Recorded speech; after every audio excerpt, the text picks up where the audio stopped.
Is this thing on? Is this working? Hey, man, Yes, and we're live. we are live. So I'm going to say hi to the replay crew. I want to make sure that I say thank you for checking out the video. But considering we've got a late start tonight, I would imagine we already have some people in the chat that we want to say hi to as well, including our mods. We appreciate each and every one of you. And it's funny, there's so many people that came in and said, I'm in early. And it's like, oh no, I'm very late. And we're in late. But yeah, we've got Jimmy P came in early. Basement Yeah, Aquatics, Dave, Keeper Kane, the Zen Ginger, our mod, one of our mods. Appreciate you as always. super mod. Select Pet John, the man with all the information. Thanks for coming out Yeah, and joining us tonight. They're saying, "Oh, already talking about this Saturday." yeah, this I know, Saturday. I know John's coming. I believe, yep, Kane's coming as well. It should be a pretty good time. Thank you, Zen Ginger. The dog's playing over there, so I apologize. It's probably picking it up. I'll have to get him. Uh, what I was going to ask is you're getting ready, you're talking about the weekend. You're getting ready for the Music City Aquarium Society's first meeting. While I go get the dog, why don't you tell everyone about it? Okay, perfect. And real quick, we've got Liquid Zoo here in the chat. Thanks for joining us, and Silver Creek Aquatics. Thanks for joining us again. Yeah, so this Saturday at 2 p.m. Central, it will be the first Music City Aquarium Society meeting. I am super stoked about it. We're going to be talking about the club, talking about our goals for the club. I'm going to be aquascaping and planting a tank and giving it away. So that sounds pretty, if you like plants, you like tanks, you like people who like fish, you're here. You should, you're in the area, you should come check it out. It's going to be a good time.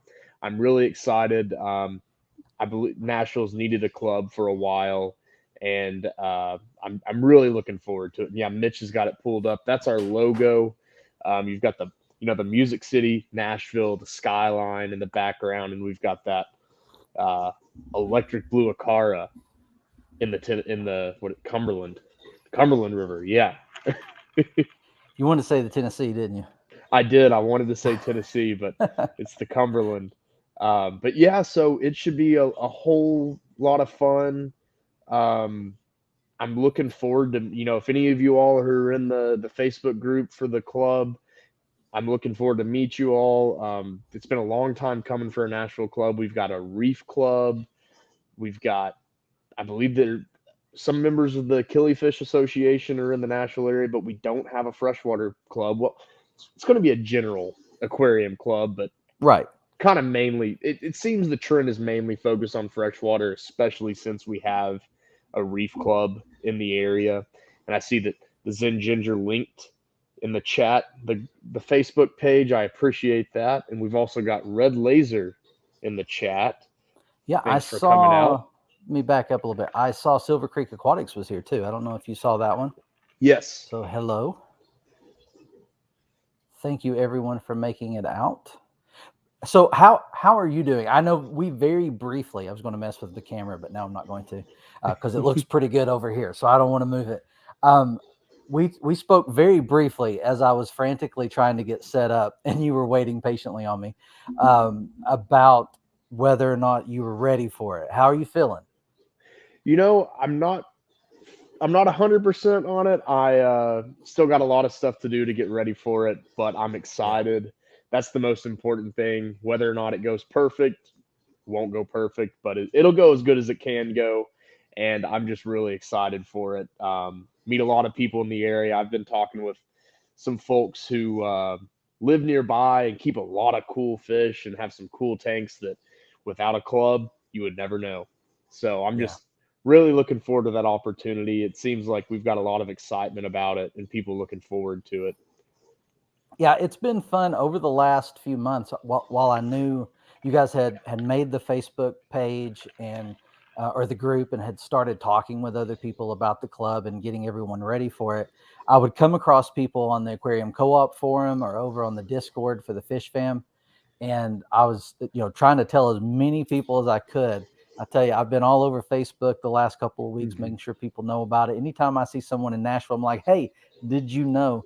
So I think you all are going to have a lot of fun. And I was trying to tell you while also doing a few things. So I don't know how well I said it, but with that last week was crazy. Just because it's like I'm on the edge and it's going to happen whether I'm ready or not.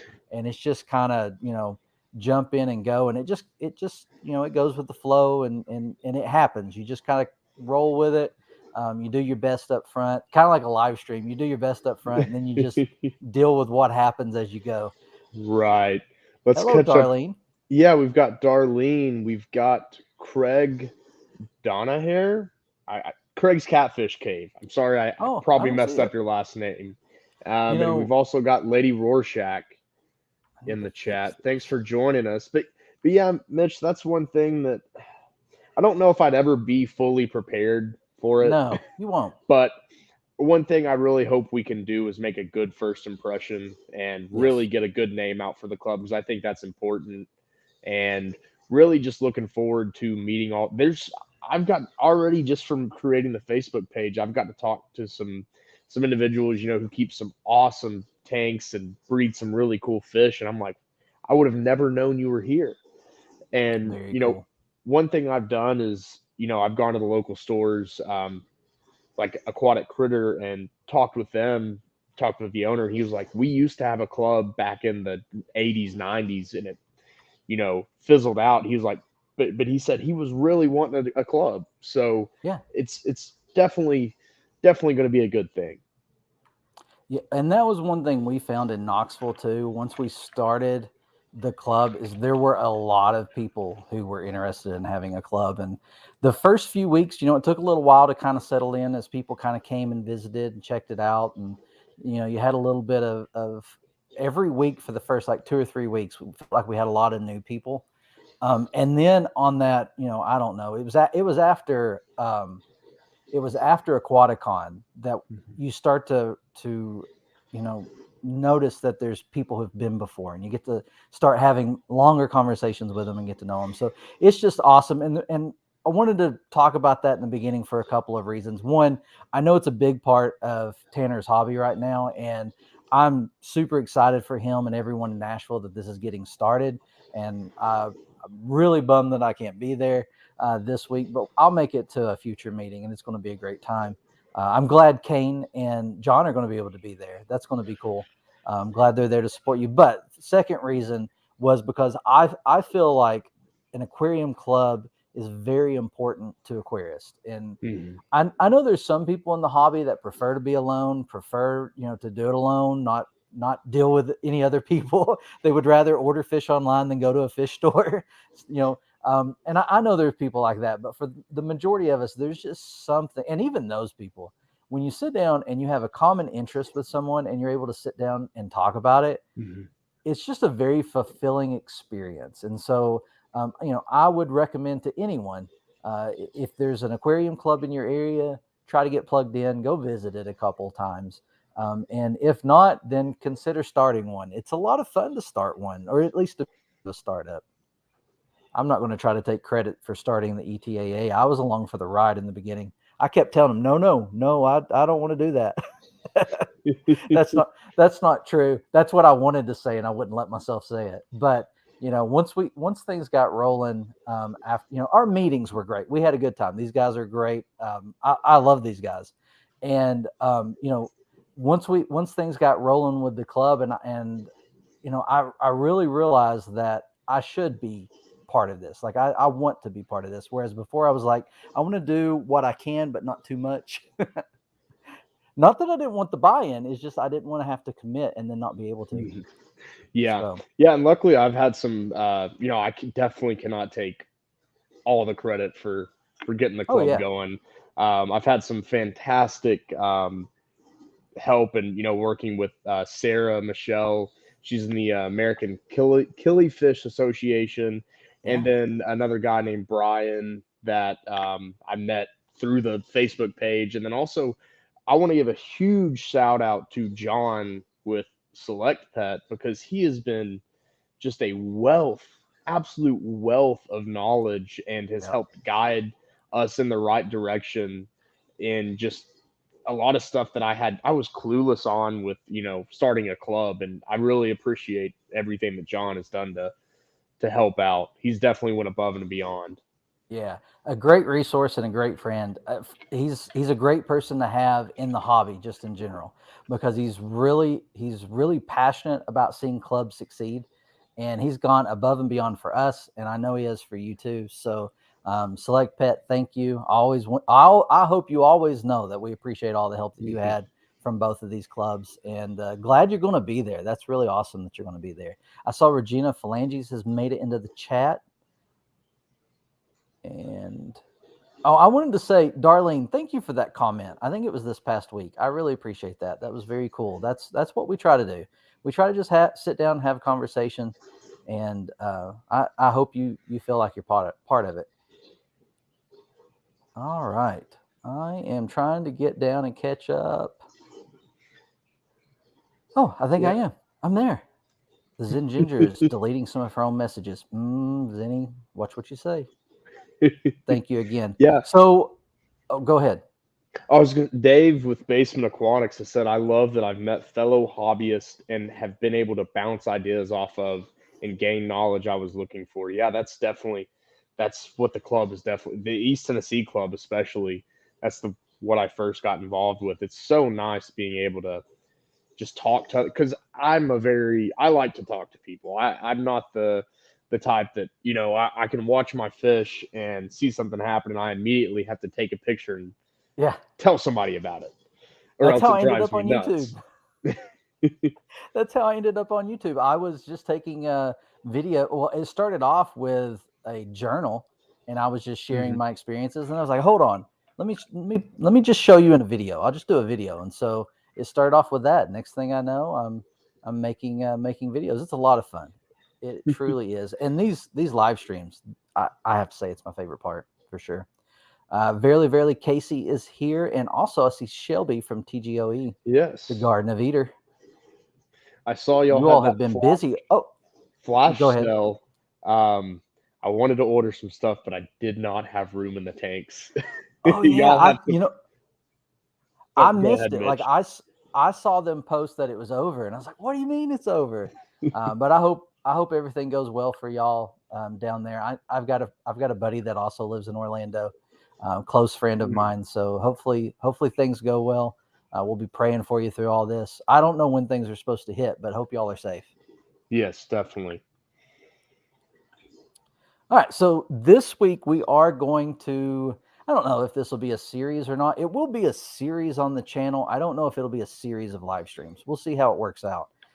But we wanted to, let me give you some background. Let's do some background here. When I got into the hobby, I had no one, right? Nobody. I didn't even go to the fish stores. I went to PetSmart, and I got a lot of bad information, not necessarily from PetSmart. In all honesty, there was one person at our local PetSmart who was extremely knowledgeable and cared about fish, and so she was a big help when we got started. It was probably a few months in that we came across her, and we would drive. I would drive out to the one across from Westtown Mall, which if you know where. I know you all don't know, but I'm talking to Tanner right now. It's a pretty good drive for me. There's Yeah. one in between because this person was helpful. And then I started looking online for help. And you come across forums, you're just doing a Google search and you find answers and you just get all kinds of stuff. And the problem with that is you get answers where someone asks a question and somebody answers, and that's it.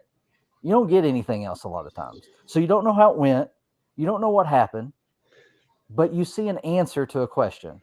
And if you're lucky, sometimes that person will come back and say, hey, thanks for your help. It worked. Or, hey, jerk, you killed all my fish. Right. You get something like that. But a lot of times it was just a question asked and then an answer. And that's when I came across YouTube. And what I liked about YouTube is I would come across these people who were putting out regular content. They were invested in an online community. They were coming back every week and answering questions. If they're going to answer the question, they've got to be willing to kind of stand behind it, right? They're putting their name, their brand on the line by answering these questions and going over this stuff. So I started to become more comfortable with some of these YouTubers than obviously I did with the forums and things like that, for good reason. So when I got into starting a YouTube channel and playing around with this, one of the things I wanted to do was kind of cover some of those basic things, basic knowledge, basic things that you learn. Sometimes you learn the hard way, things that people are going to be searching for. And I want to cover those things. But I also wanted to kind of learn YouTube first. I wanted to play around with it. I wanted to try and break our live stream. I wanted to play around interacting with the chat more and just do all this stuff before jumping into these basics. So tonight we're going to jump into a basic, and we're going to do it on the live stream. There'll also be a video, probably won't come out before the weekend. There will be a video out before the weekend, but the follow-up video, which is going to be a little bit more in the nitrogen cycle, will be later. So tonight we're starting off with how to instant cycle a tank. And it's something that, honestly, there's a lot of videos out there on this. You can find a lot of content about how to instant cycle a tank. So for a lot of people, they may come across multiple videos, and maybe they clicked on this live stream because they're like, hey, they spent an hour talking about this. Surely all the information I need is there. And little did they know it would be a lot of rambling. But it's not. Don't click away. Stay, please. But we want to talk about how to instant cycle a tank. And it was a question that, as I was thinking about the nitrogen cycle, which we're going to dive into here in a little bit, as I started thinking about how to present it, the number one thing that I felt was necessary for people to know about the nitrogen cycle is kind of how to bypass it, right? Because what a lot of people do is as they get in the hobby, they get a tank, they get fish, they get home, things start messing up, and they're like, what do I do? Why is everything going wrong?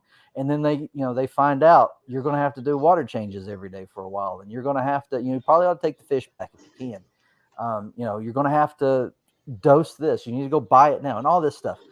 And so people find themselves there. Well, we don't want people to find themselves there. And if you are there, we want to offer some solutions. And so that's kind of where this is coming from. And because you can, the question I keep the question I keep asking myself is, can you instant cycle an aquarium? And I think the answer is yes and no. You can't instant cycle aquarium. You can't flip a switch and have an aquarium that's going to hold any load at any time. You're not going to have an aquarium that you can suddenly put 50 fish into and it be fine. So in that sense, can you instant cycle a tank? No. But can you get the tank ready very quickly to be able to enjoy it and have fish without the hiccups of the nitrogen cycle? So in order for us to dive into that, we've got to talk about the nitrogen cycle. Yes. I was going to try to peek at the chat. I've not been doing that. Everybody's talking, and that's awesome. Looks like Keeper Kane is unboxing a snake tonight. Oh, not another snake. If you are into snakes and reptiles, and also fish, go check out Keeper Kane. Yep. Looks like Verily KC is safe and in the car. I'm glad. Good. Everyone who was in the path of I hope you all are safe and have somewhere to go. I wish you all the best, and I know that is not an easy thing to deal with. Right. Now Basement Aquatics says rushing the cycle isn't always the best choice, and I would agree with that. I would not say rush the cycle. One of the things we will talk about before we end this conversation is some of the products that are supposed to rush the cycle or push the bacteria into your tank. And I've heard some pretty bad stories with some of those, and I've heard some decent ones too. So we'll talk about that. Let's jump into the nitrogen cycle. You ready? Yes. All right, I'm going to remove that for a second so I can get past the slide. Oh, okay, yeah. I'll come back to that. I'm going to come back to that. All right, so here we go. Here is, let's see if I can get us out of the way for a moment. Here is a basic nitrogen cycle. I should have put a title on the top. Why'd you let me put this thing out there without a title on the top? I think it looks good. It's pretty. It explains itself. Yeah. All right. I'll get a title on it and put it out there. I actually do have this available, and I'm going to update it. So don't download it tonight. If you wanted to, I don't know why anybody would want this, but so this nitrogen cycle is just for us to kind of go over and to talk about. It's the basics, but at the same time, it's a little bit more in depth because a lot of times you see these as kind of a cycle. And when Tanner and I were talking about it, we didn't like that. It's not really this circle that takes place, right? It's something a little more complicated than that, but we're gonna try to make Yeah, it less especially complicated. in nature, it's can be defined as a cycle, but in a tank, it's not necessarily a full loop. Right. It's more of a U almost, where there's inputs and outputs, Exactly. in intermediary steps. But Mitch, do you want to go or Yeah, you go ahead and start. So I start off with food. You put food in the tank, and then you have inhabitants that eat that food. Yes. Yeah. So whenever you have those inhabitants, eat food, any decaying organic matter will produce ammonia. Now, ammonia, there's basically two. There's inorganic ammonia and organic ammonia. And you've got ammonium, which occurs at a lower pH level, which is actually less toxic to fish than ammonia, NH3. But once you've got that ammonia formed, it is very toxic to fish. It irritates their gills. It messes with their respiratory system and their gills and how they intake oxygen. And to break down that ammonia, you've got a bacteria. The main group of that bacteria is called ammonia oxidizing bacteria. They oxidize by essentially remove an electron from that NH3 and they add an oxygen molecule to basically make it NO2 nitrite. Now that ammonia oxidizing bacteria or AOB, the one of the main groups is or genuses is Nitrosomonas, and I'm probably butchering how to say it, but Oh, you did better than I would have. That's why I didn't put it on the graphic. that is one of the main groups. Now there are a number of different groups that do that, but that is one of the main ones that is found in an aquarium hobby, which oxidizes that ammonia into nitrite. Now nitrite, as Mitch excellently did on this graphic, is less toxic to fish. It still harms them, but it is not as deadly as ammonia. What breaks down that nitrite and further oxidizes it into nitrate, which is oxidizing, just reduce or removing another electron and adding that oxygen molecule, is nitrobacter. And like the Nitrosomonas, there's a variety of other species and genuses that are found that also oxidize nitrite. However, this is one of the main groups that has been found to do so. So they Mhm. break that down into nitrate, and nitrate is the least harmful to fish. However, it still is harmful, at higher concentrations. And there's several different ways to remove nitrate from your aquarium. It is the most difficult in the nitrogen cycle to remove from your aquarium. Um, and the three really main ways is your plants will take up it and use it as a nutrient. You can remove it through a water change, which is essentially diluting it. And then you can also, it's hard to achieve in aquariums, but it is possible, and that's denitrification. Denitrification typically occurs in an anaerobic zone, which is basically the lack of oxygen. Um, and there are certain species and genuses of bacteria that can only survive in low to no oxygen zones. Those are obligate anaerobes, and that's fairly difficult to replicate in an aquarium because it's such a generally a small system, and it's hard to achieve large portions of anaerobic zones, and they do take significantly longer to um, reproduce. those bacteria do. So it's a little harder to achieve, but you can achieve that by creating a zone that has slow flow and to where the dissolved oxygen reduces significantly. You're talking zero point 0.5 or less to achieve significant denitrification. But so the main two ways that commonly used to remove nitrate from the aquarium would be plants and water changes. Now, for denitrification, is that where a deep substrate can come into play? Yes, deep substrates can help with denitrification. There's some issues with that because you want to have some flow through. Sometimes you can get too deep of a substrate and you won't Right. get any flow through there, and you'll have another anaerobic process that I'm not familiar enough with to speak about is the hydrogen sulfide production. So you can have those gas bubbles, which I, it's not crazy common, but it does happen.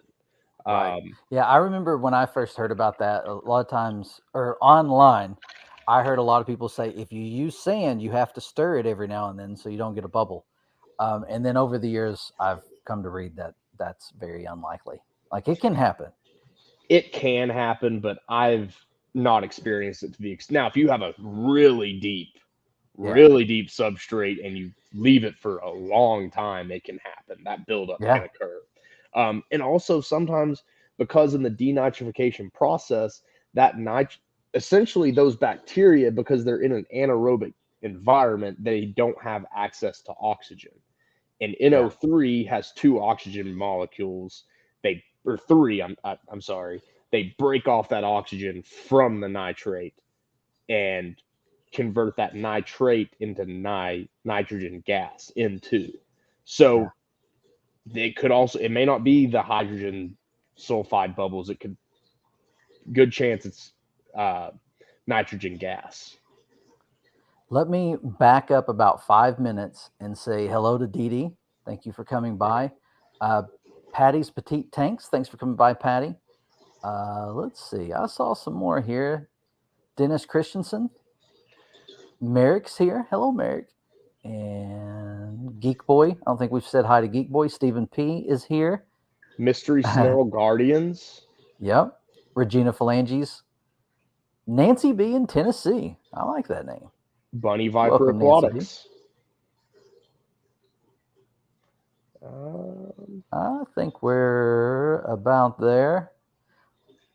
So I'll let you continue scrolling to see. Oh, wait. Eric Wyrock, right? Yeah. Eric Wyrock. I see you there too. All right. I'm to the bottom. I made it. So that's a lot of good information to have. To understand the cycle, you don't have to understand all of that, but having that information is helpful when you're looking up. When you've got a problem and you're looking for solutions. For those who are just getting into the hobby, maybe having just got your tank and you're like nitrogen cycle, what's going on? I'm just losing fish. Kind of a simple way to kind of scale it down is to say when you put in the food, some of the food's going to rot and the fish is going to produce waste that leads to your ammonia, and then that mhm. starts the cycle. That ammonia is highly toxic to your fish at even very, very low levels, so you got to get it out of there. You got to remove it. Um, well, you want it to be in a cycle where it gets changed, like Tanner was saying. You want to see it get changed to your nitrite, to your nitrate, and then you can remove it. Because nitrate, we've talked on this live stream several times about red plants keeping nitrates lower, or maybe I'm keeping nitrates a little bit higher. Is it 20? Is it 40? What's dangerous? Is it 80? Is it 160? Nitrates your fish can withstand more, but you Mhm. want to give them their best, right? Their best life. So you Yeah. don't want them just stewing in nitrates all the time. So there's things you've got to do in order to take care of that. Plants are a great way to deal with that.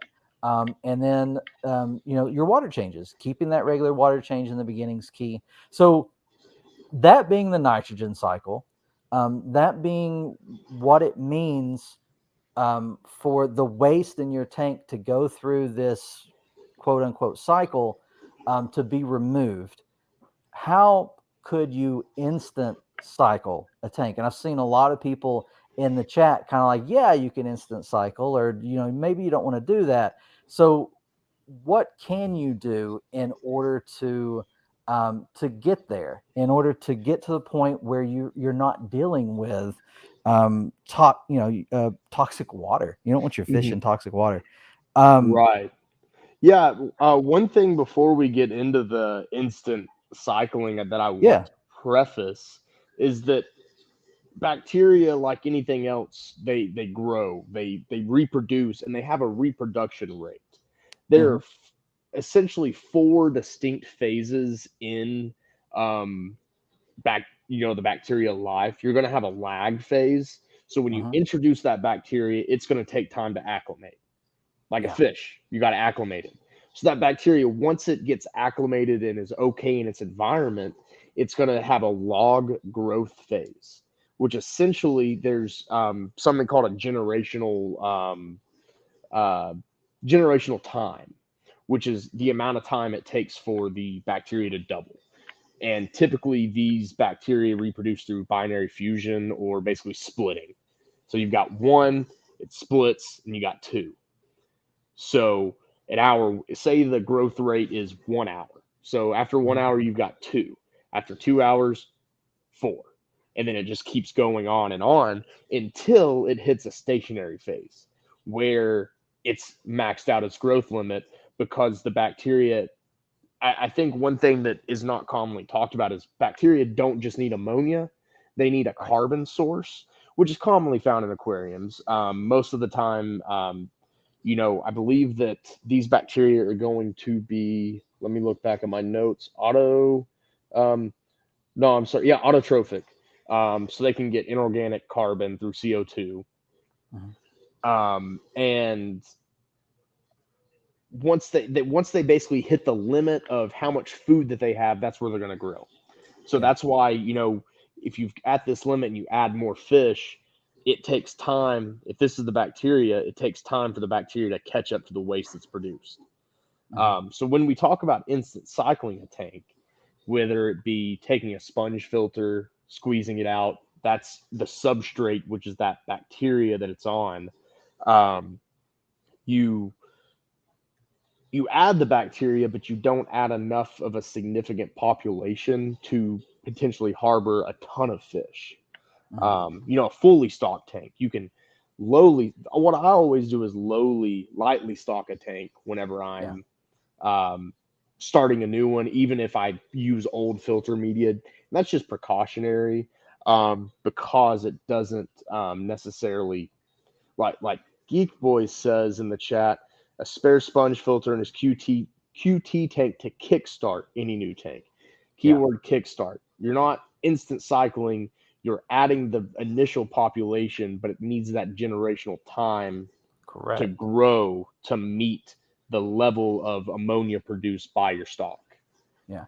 And that's what I meant by, can we say it's an instant cycle? I don't think we can. I think we say we jumpstart a cycle is really what happens, is we give it that push. And Regina Phalanges pointed out ammonia starts the cycle, so removing it slows the process. And that's absolutely true. And Mm-hmm. that's why in the methods that we're discussing or about to discuss, we don't recommend doing that unless you have to. And for some people, they took a tank and some fish home, and now they're realizing they have to. And when you do that, there's really this balance you've got to find, and it's such a headache, especially if you've got a small tank. If you went Mm-hmm. home with a 10-gallon or below and you're dealing with this, I've been there. It's a headache, right? It It's is. a pain. You are doing water changes almost daily, which is stalling that cycle. But at the same time, you've got fish in there you're trying to care for, and that ammonia, even at the smallest levels, is toxic. So um, as far as talking about ways that you can do this, is ways that you can kickstart, not instant, but kickstart your cycle. They would not be to remove ammonia. You don't want to do that best you can. What you want to do is, and it's already been said in here, you want to take some form of media, whether it be filter media or live plants can help with this, or a piece of decoration. Maybe it's a piece of driftwood. Now, this is not to say go get a piece of driftwood off a shelf somewhere. This is the piece of driftwood that's been in a tank for a while. There's a piece of Hmm. driftwood that maybe you had in another tank, or maybe your store had in a tank. I spoke with someone who one time bought a huge piece of driftwood out of a tank just because they knew it would help them with the cycle. Because the truth is, this bacteria is not in the water. I know I've heard so many people online say, take half of your water out of your of an old tank and put it in the new tank. That's not going to get you very far, if anywhere, because this bacteria doesn't stay in the water. It's on the Right. surface. And It. in an established tank, you've got this bacteria on the walls of your tank. It's on the glass. You've got this bacteria in your substrate. You got the bacteria on the driftwood, or the whatever type of wood that you have in the tank, in the rocks, the hardscape of the tank, in your on your plants. This bacteria is all over the surfaces within your aquarium and in your filter. So that's why I say you can't instant cycle, because you can't instantly produce that. You can't just stick all that in the tank. You can start it. And that's what you were talking about. Even if you take, and this is why I love sponge filters, and it's already been mentioned in here. This is why I love sponge filters. Yes, you can take that sponge filter and you can stick it in another tank and squeeze it and get that, nasty, dirty water moving around in that tank. And yeah, you're going to throw some bacteria around in that tank, and it's going to settle on surfaces, and it is going to begin to grow. But you've still got to stock slowly. I Mhm. wouldn't I wouldn't buy everything I wanted and take it home and put it in. That would be an instant cycle. You Right. don't get that. You don't get that. And one thing Basement Aquatics Dave is saying, ghost feed. That's another way to introduce ammonia Yeah. if you're doing a fishless cycle, which is very good. And then the Zen Ginger brings up a very good point. Okay, but if I move a hang on back from a 40-gallon with 30 fish, let's say, and put it in a 20-gallon with, say, 15 fish, could you not consider the bacteria comparable and cycled immediately? I'm actually probably gonna I agree with the reasoning, but I'm Mhm, gonna disagree in some ways. I do mhm. agree, and this is something that I've done before, but there is, like I mentioned earlier, a lag phase. The Yeah. bacteria have to acclimate, and if your environment is not conducive to growing the bacteria, you will not be successful in instant cycling. You will have some bacteria die off. Yeah. And depending on how much of the bacteria you add in, when those bacteria die off, they are decaying matter. They can produce ammonia. Now, this is not really an issue in aquariums because you're not going to be adding massive amounts of substrate, or I Right. mean, bacteria. Um, if I ever say substrate, I'm generally not referring, when speaking about bacteria, I'm not referring about the uh, your gravel or sand. I'm using substrate as a term for surface area Mhm. for the bacteria to grow on. So you're not adding enough that it's going to cause a a lot of ammonia. But there is a lag phase where these bacteria have to acclimate before they will start reproducing again and doing their job of Yeah. oxidizing. But the truth is, in your example, that's a really good jump start, because Yes. you're talking 15 fish, whereas before you had 30. Also depends on what type of fish, right? Because, if you got 30 cichlids versus 15 neon tetras, then you have instant cycle. We give that to you. You're close enough. But that is definitely part of the equation to keep in mind. The tank's not there yet. It's not totally cycled, but you've got enough bacteria that you're adding in that instance. Same thing can be said with the 25 gallons. So I had a 10-gallon running in here for a number of years, and it had a sponge filter and some plants in it. And I added the cories, the green cories, and they were here for several weeks before I wanted to bring in the guppies and had to break out the 25-gallon and switch everything over. I switched everything over and I went ahead and put the guppies in, but I watched that tank because I really wasn't sure if that filter was going to be ready to handle the bioload that I just threw on Mhm. it. I did a few things. Like I said, all the plants were established plants that had been in my tanks or the pond. And but I did have to add new substrate. Like I said, the tank was fresh out of the garage. I did have to watch it. I never saw any ammonia. I never saw any nitrite, and I just saw nitrate. Actually, it took a little while to start seeing nitrate, and that's why I'd say it's not cycled, because I didn't see nitrate immediately. It actually took a little while, which was I really did expect to see ammonia, nitrite, and nitrate, kind of happen quickly, and maybe it did, just not while I was testing.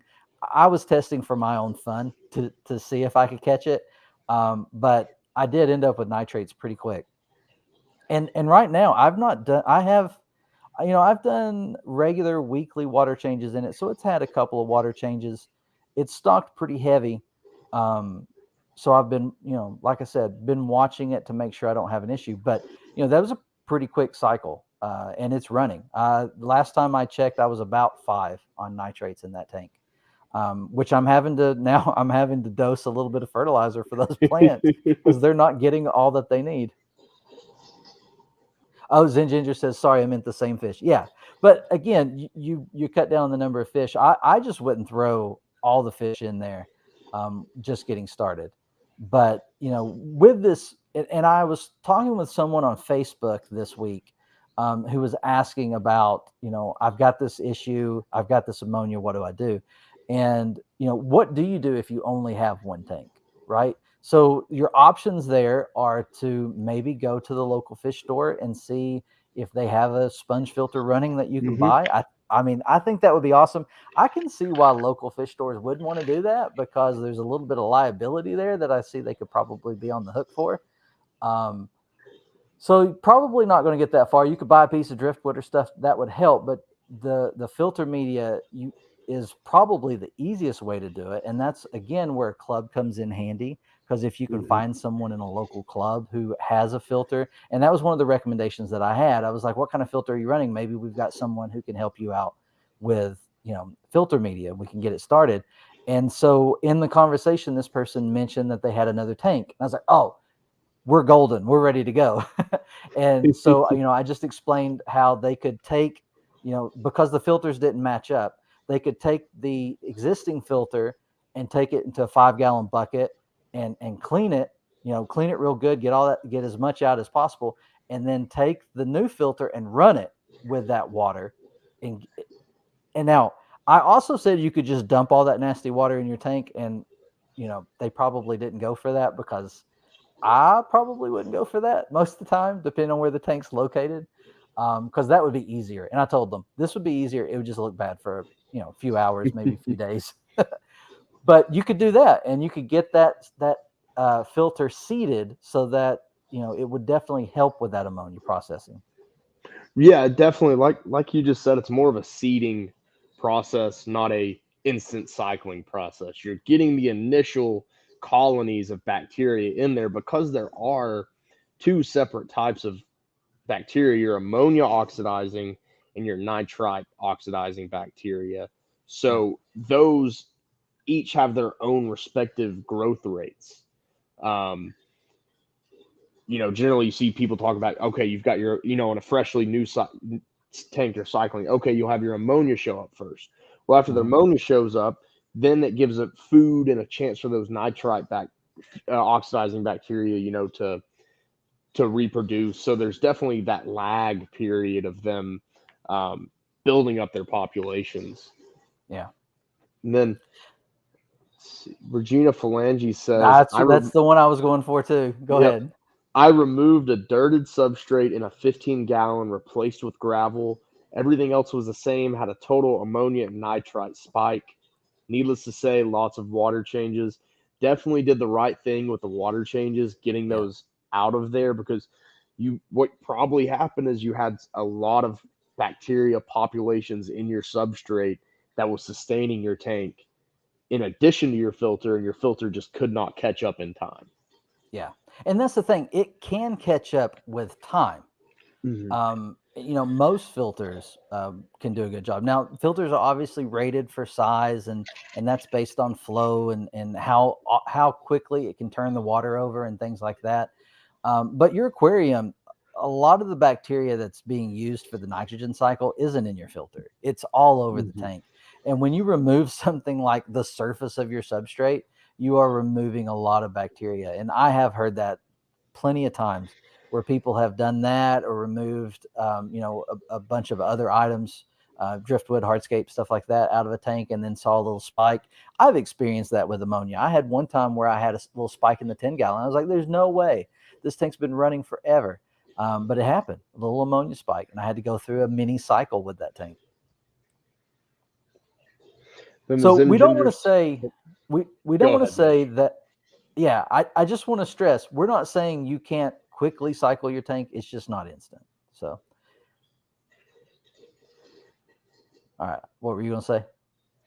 I was going to read the Zen Ginger's comment. I ask as I throw my extra sponge filters in my largest, most heavily stocked tank, and my thoughts are the bacteria is a higher Mhm. load that way and would help, as you say, kickstart it faster. Yes, it will. One thing you will be limited on is the surface area of those sponge filters. Mhm. You can only grow as much bacteria as you have surface area for. So increasing, getting the maximum surface area, like using, I really like using ceramic media, just because it's super porous and has a lot of surface area. But Mhm. that definitely is going to help kickstart faster. Yeah, and personally, I've not used a lot of ceramic. I've had ceramic in filters, and I also I get tired of when I take ceramic and I clean the filter and the ceramic's covered in stuff. I'm like, that can't be holding as much bacteria as if I just use sponge. So I just use sponge. I'm not saying ceramic doesn't work. I just I've not had any problems with just using sponge, so I haven't seen the need. But everybody, to each their own, right? We all use different things, and we all feel more comfortable with certain things. All of our water is a little bit different in what we're Mhm. dealing with. Geek Boy, and you know what? I don't know when I stopped doing this, but I can put these up. Geek, Geek Boy says people concentrate too much on filters. The filter is one part of the system, and that's exactly right. The filter is part of the system, but it's just it's just one part of it. We Mhm. got Petsotic here. Thanks Welcome, for joining. Petsotic. It looks like Geek Boy, is that a Pandagara in your picture? Because if so, that is awesome and one of the a fish that I've really been wanting to keep for a long time and have not found them. Um, just a little side Yeah, thread there. yeah. So instant cycle. I'm in the mini. I'm in the mini mini window. Instant cycle. Take existing something out of Mhm. aquarium. It'll help. If it's filter, the great thing about a filter is it generally, if it's an established filter, you can get a lot of bacteria in that filter, and it's an Oh yeah. easy way to get it out because it'd be very hard to get a scoop of substrate out of one tank and put it in another and not make a mess. I mean, you can do it and you'd move a lot of bacteria, but you're going to make a mess. And most people don't want to do that. So the filter is easier. And one thing I really like with sponge filters, and I specifically like about the co-op filters, is the aquarium co-op filters can be stacked. They're designed to be stacked. I don't know if other sponge filters do that, but I know for a fact these do. And I have done that. I've stacked them too high in the 75 so that I'd have, I did that for a while so that I'd have a filter to put in a pond. I did it for a while when I had no quarantine tank running. I just stuck the filter in the 75, stacked it on top of, because back then I was running a medium, stacked it on top of the medium that was in the 75, let them run together for a while. When I needed the quarantine tank, I pulled that filter back out and I was off to the races. I was ready to go. So you can do that, absolutely. And that is the easiest way I feel to do this. Mhm. Um, Yeah, if definitely you just don't have, go ahead. if you don't have another tank, reach out to someone who does. That's the best way. Now, Mhm. go ahead, and then I'm going to talk about what do you do if you don't have another tank and you don't know anybody, and you can't know anybody, and you can't find anybody. I was just going to add on to that. Keep as much biological media as you can, Yeah, as much hide it. surface area everywhere.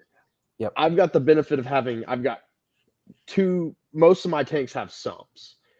You best believe those sumps, the sump on the 40 right next to me has 5 bags about this size of biomedia. Just Yeah. keep it on hand because trust me, you're going to need it one day. You might find Who knows? Some fish a fish you've been looking for ages. It's not going to And work in your current tank. Guess what? yeah, You got to set up a new tank. Oh no. right. Right. And I have done that. That is, I do have bags of the ceramic rings, and I have thrown them in the back of a tank Mhm. behind plants so that Yeah. nobody would see them, and then used it to start a tank. So you can do that. Absolutely. Now, if you don't have a tank and you can't find anybody with a tank, I'd really recommend trying to find somebody because that is the Yes. easiest thing to do. If you find yourself doing a fishless cycle, it's going to take a while. And I would recommend of your options without access to someone else's media, someone else's bacteria. We'll put it that way. Without someone else's bacteria, it's going to take a while. I've heard 6 weeks. I've heard months. I've seen people online like I've been doing this for months, and I'm still getting ammonia, or I just now saw nitrite. So it can take a while. There's various things that you can do.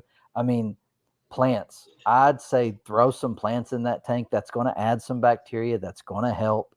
Go ahead and get some hardscape. Find something that you can get out of another aquarium from the store. A lot of Hmm. times they'll sell that stuff. I saw, I don't remember who it was, someone in here. I think it may have been, I'm forgetting the name, in Tennessee. Who was in Tennessee? Oh, Nancy B in Tennessee said, Nancy B in I Tennessee. did buy an Anubias on driftwood from my local fish store a few years ago when getting back into the hobby for the bacteria.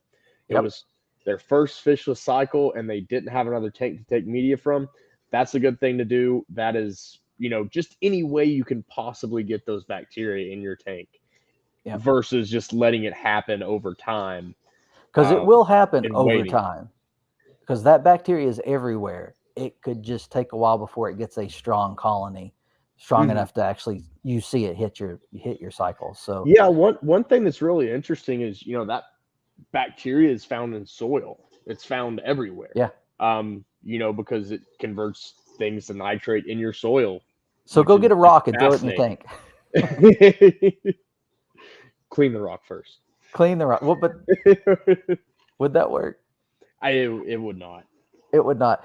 Regina Flange says that her, as a kid, her local fish store would give a big bag of mulm to newbies to help start tanks. And you know, I need to talk with my local stores about this because what a great program that would be. I'm sure there's a reason why they don't do it though. I'm sure they've done it and someone killed a bunch of fish and then they were on the hook for it. I will say that back when I used to work at aquarium, we did keep a sump full of extra biomedia and sell Okay. it. Was it No like one e was it like the shady sale? Like you didn't see it anywhere? Someone had to go. So I hear you got bio rings. Well, it was something I would always they showed it to me when I was working there, and I was always like some it killed me because you have somebody come in, buy the tank, buy the fish, same day. But And I would you can't do that. always stress, I'd say, please, it was like $4 for a bag of ceramic media. I was like, Yeah. please get this and have, wasn't a huge hit. So Yeah. it's not a big, for stores, that's not a big money maker. Right. No, I can see that, but it's also not something you have to really do anything with. Like, for example, the sponge filter. If you're going to run a sponge filter in your tank, and I know a lot of stores don't do this anyway, but if you're going to run a sponge filter in your tank, so here's my philosophy, and we're out of time, so we're going to end soon. Here's my philosophy: all tanks need air. You need to put an air stone in all tanks. I think it's just better for them, especially at a fish store. If you can put an air stone in the tank, why not put a sponge filter on it? I mean, just do it. Yes.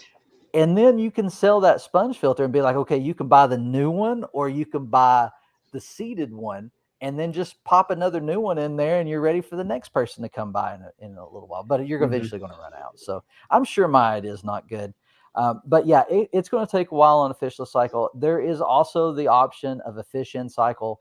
I hope you do not consider that. But for those of you who find yourself in a fish in cycle because someone didn't tell you what you needed to know, it's just going to take water changes and definitely, for some reason, this is controversial, but in my experience, this works. You also either want Fritz Complete or Seachem's Prime. There's another one out there Yes. too that does it too, because both of those say on the bottle that they detoxify. They don't get rid of. they detoxify ammonia, and that gives you so much of a breathing room in this, because what happens is you get that little ammonia spike that hits 0.5 and it is toxic to your fish. You can you do your water change, but you treat the water for the entire water column, and you've given yourself, they say 48 hours. I never took the 48 hours. I always planned on 24 hours. I tested again the next day at around the same time. If it still had ammonia, I did another water change.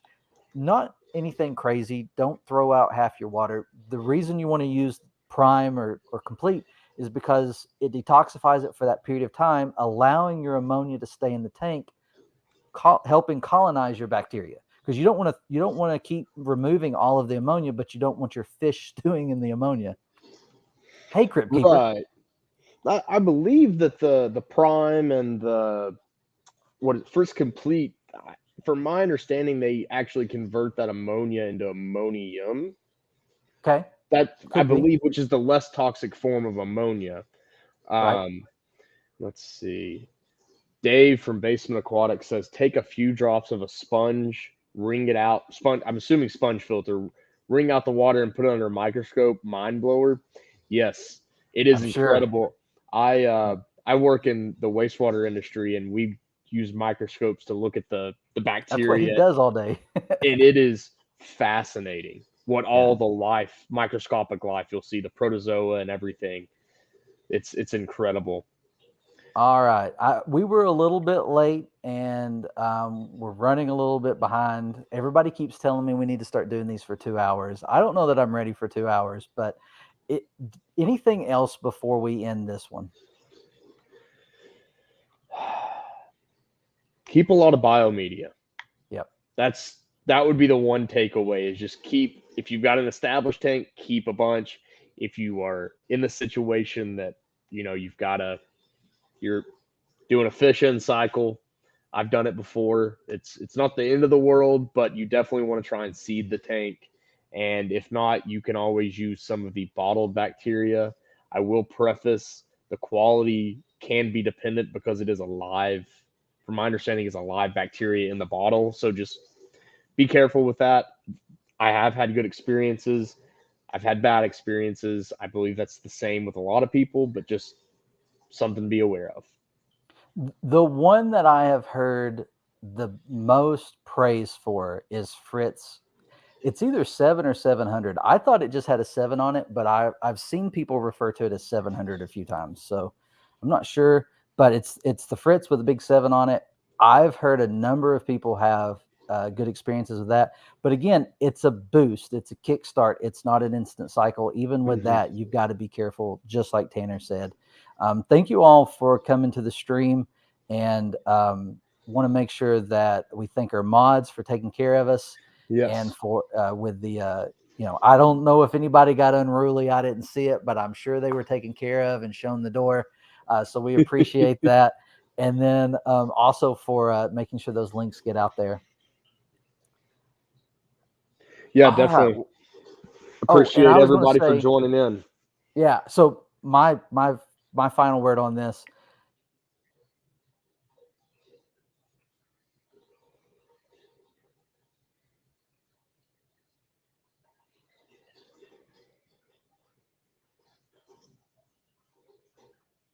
Did we lose Mitch or did we lose me? I am not sure what happened.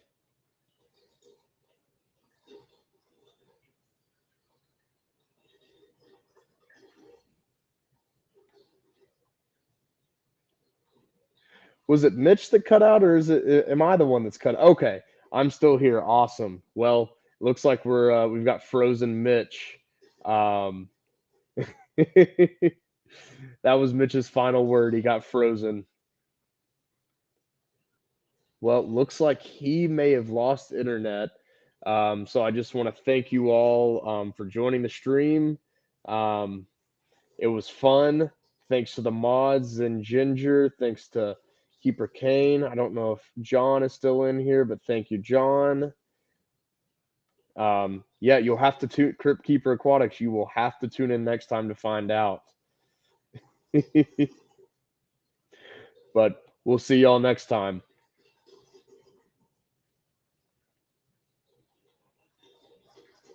Oh, wait. Okay, he's Oh back. Never mind. man, I tell you. So I called my internet provider since our last time because I've been working from home a lot lately too, and my internet's been dropping. And we spent about 45 minutes on the phone trying to make sure we were good to go for today. And yeah, still an issue. So yeah, all I was saying is make friends in the hobby, and I'm just gonna pick up there. Make friends in the hobby, even if it's your local fish store. Get to know them, talk to them when you're in there. Ask them how their day is. That's how you make friends, right? Just be friendly when Yeah. you go in the local fish store, and then when you have a problem, they're going to be there for you. Absolutely, we have some great fish stores in my area. I'm sure if you've got a fish store nearby, they're probably great too. You should just go talk to them. Am I frozen again? No, you're back. It was funny. You froze right when you said the final word. Yeah, That's the last thing I heard, and then you yeah. completely cut. Oh man, it's frustrating because I've never had issues with the internet connection until just recently, and it's been a constant thing. So I'm surprised the stream didn't like shut down because it's set up on YouTube that once the signal stops, it's supposed to end the stream. So I was really surprised when you were still there.